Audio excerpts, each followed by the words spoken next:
This is Chris Gotti, Adventure Music, and you're now listening to Let Me Tell You, because I'm going to tell you.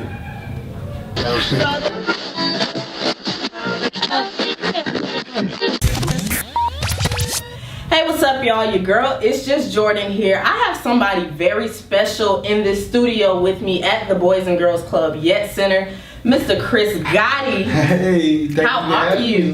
Miss Jordan. Yes, thank you for stopping and talking with me. Yeah. I know you are touring and you're talking to a lot of the students. Yeah. You've had a very lengthy career in the industry, over 30 years. Don't make me feel old. No, no. It is nothing to be old about, because a lot of the stuff that you've done, it's helped shape a lot of the music that I listened to growing up and even today, and a lot of my friends, it's still the songs that I listen to. That's like right. I'm still adding Ja Rule and Ashanti to all my playlists every time. Can I just say something? Ja tours incredibly a lot. Mm-hmm. And one thing I noticed, which is very weird for me, his audience is getting younger.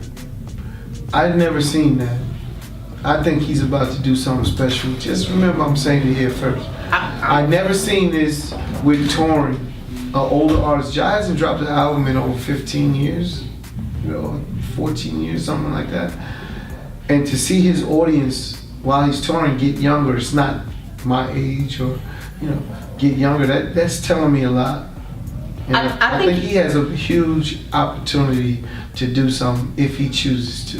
He does, and that's one of those things, because I am a 90s baby. Come on, Ja. So the songs that we heard on the radio, when we first started out, for those Jacksonville natives, when it was still 92.7, the songs that we were listening to was Ja Rule. We were listening to the Ashanti, the early Jay-Z, the DMX, the Mariah Carey, the J-Lo, all of those artists. Everyone you said, we helped in their careers. Right. Every artist you just mentioned, we helped them. Exactly, and I know your brother Irv. He started out. Irv, what up, boy? He started out as a producer and a DJ, and you were doing your own thing with Top Dog. And what was that like when he said, "I think I'm ready for us to do our own thing"? Top Dog is Irv's production company, and I ran Top Dog for him. Okay. So I built out the production team and all the staff, all the producers to help. So it's just like any business. When I first started with him, we had one producer. It wasn't enough inventory. We didn't have enough beats. So if you don't have enough beats, I gotta find someone that can help make more beats so we can have more inventory. Right. And as the inventory was getting sold and just going out, we got in more demand. I need more beats, and we just kept growing. So was it something that, I know you're pretty much all of your siblings, you're very business oriented, and you all have goals, because even your sister, even though she's not in the music side of it, now she is with your new Adventure music company. Yes. But even with her doing construction and being on that side of it, all of you guys are very business oriented. Was this something that you kind of, as soon as he said, I want to do Murder Inc., was this something that you immediately knew was going to blow up, or were you kind of skeptical? I like to tell he didn't never say he wanted to do Murder Inc. That's another misconception. Mm-hmm. Irv wanted to be the best producer in the world, period. And because of his hard work in making all these hit records, an offer came about to be a record label from Tom Mottola at Sony. Then a bidding war ensued for all the record labels saying they want to give us a record label, they want to give us a. We ended up staying and signing with Universal, Def Jam, and that's when the birth of Murder Inc. was. But it wasn't like Irv said, I'm gonna go start Murder Inc. We didn't know what the name we was gonna have when everything hit.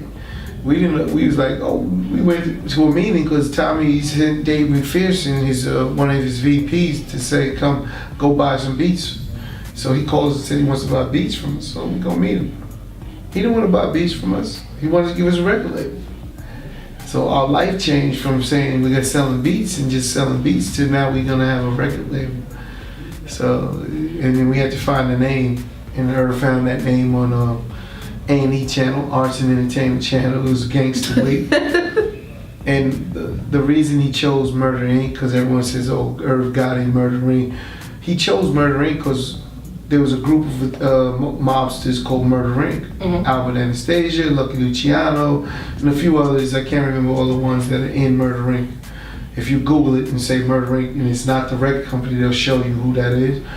But that's what was going on Arts and Entertainment when he was watching the TV show A&E, and it was he called me up and he went crazy. He said, "That's what we are. We're Murder Inc." So what those guys did, they made hits.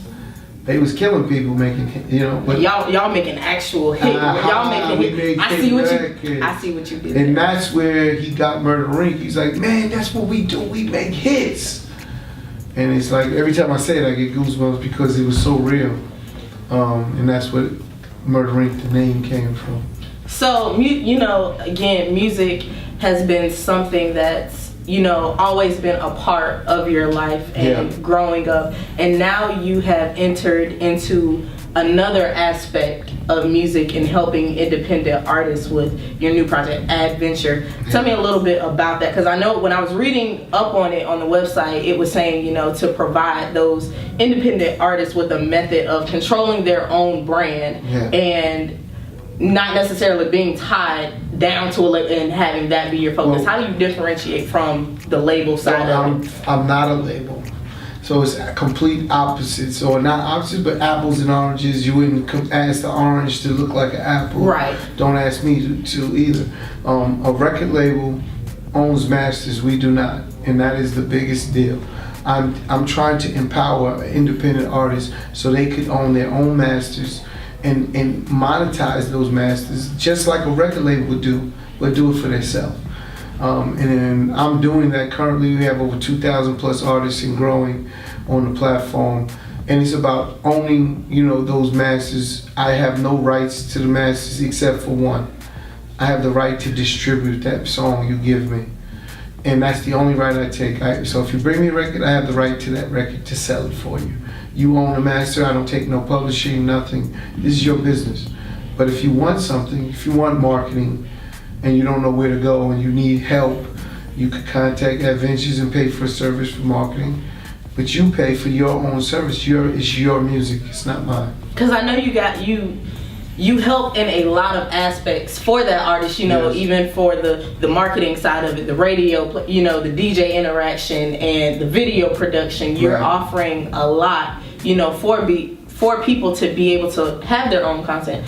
With working with newer and independent artists, what's a question that really comes up from them a lot that you see as something that isn't necessarily as explained today as it was when you first kind of were entering in the industry? Some of the first questions is, what's distribution? You know, they just don't understand or grab the concept of distribution. It's funny, I like to talk in a street sense, because most of the times these artists are coming from very low, let's say, incomes, places, or they're living in certain neighborhoods, very maybe bad neighborhoods, things of that nature. So I like to talk in their language. And I tell them, if we was in the street, if you had a product in the street, and you told you gotta break it down in that street sense. In the street sense, and it's all relative. And I said, if you had a product in the street and you meet me, and I say, man, that's a good product. Well, I got distribution for you. What does that mean to you? They all say the same answer. We're gonna get money. Okay, no different. Every brand needs distribution. Here with Holding Mics, these mics had to get distribution. These wires had to get distribution. This hat had to get distribution. In order to generate revenue, distribution means I'm taking that product and getting it to multiple places. You know, so it could be bought and sold. You know, someone could buy it, and now you could generate revenue. The owner of it. It's no different with music. Music is really an intellectual property. All that means is it's unique. Right. So when you're selling something that you're telling the world, I own, it's unique, and here you go. And in record labels, what they did was exploit the ownership of that intellectual property. So that's what I'm doing for you on this platform. I'm exploiting that intellectual property, that record, that song, to make as much money as possible in any place that will pay, stream or download it digitally. This is not physical. Physical means it's in a store and you could buy a CD. Right. No one sells CDs anymore. So, and I can have that capability if you had a demand. You know, let's say Best Buy sells CDs still. They pulling it off Oh this. yeah, they actually just I know. within the past let's go- couple all right, days they announced it. Walmart Right. still sells CDs. In order to get into Walmart, you have to have a huge demand. They will absolutely buy CDs if you have a demand Right. and put it on their shelves. But if there's no demand, they're not coming to buy CDs. So CDs is obsolete. So it's all digital technically today. So I'm showing you how to do everything you should be doing from a digital standpoint.